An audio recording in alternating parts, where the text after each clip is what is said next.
Hello guys, good morning, good morning, good morning sa mga nakakilala po sa damo na to. Ito po ay pansit-pansitan at maganda rin po ito sa ating katawan. Marami rin pong benepisyo sa ating katawan ang pansit-pansitan. Ayan, kumuha po tayo guys. Marami na naman sa mga halaman, kaya sabi ko kunin ko ulit. So, ito naman ay every week kong kinakain guys. Yan.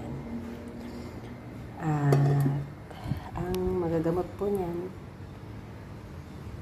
yung pong mga matataas ang blood sugar. Nakakapagpababa po yan ng blood sugar sa mga may arthritis, sa mga may uric acid, matataas pang uric acid. Ayan. Okay po to. Kainin natin guys. Yung pong mga masasakit ang kasukasuhan, pwede rin po yan. Pansit-pansitan guys. Sa Pilipinas, dati ito hindi ko pinapansin.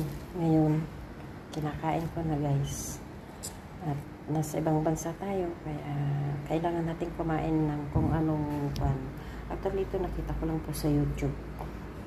But nung nakita ko po sa YouTube, simula po na kumakain po ako ng pansit-pansitan,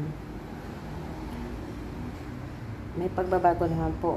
Dati, hirap akong umihi. Masakit lagi ang puson ko dahil hindi po ako makaihi. Pero kumakain po ako nito, yun, naging ano naman po.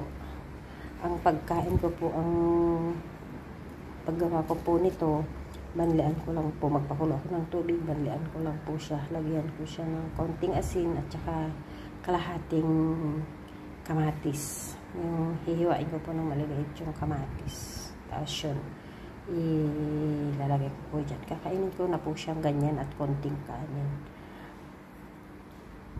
Ayan po ang pansit-pansitan. Kaya yung mga may uric acid dyan, mataas ang mga blood pressure, may mga gallstone, kidney stone, pwede rin po ito. Kaya tara guys, lutuin na natin guys, at para makain na natin guys. Ayan, thank you po for watching. Kung nagustuhan po nyo yung aking simpleng vlog or video, paki like and share po and subscribe.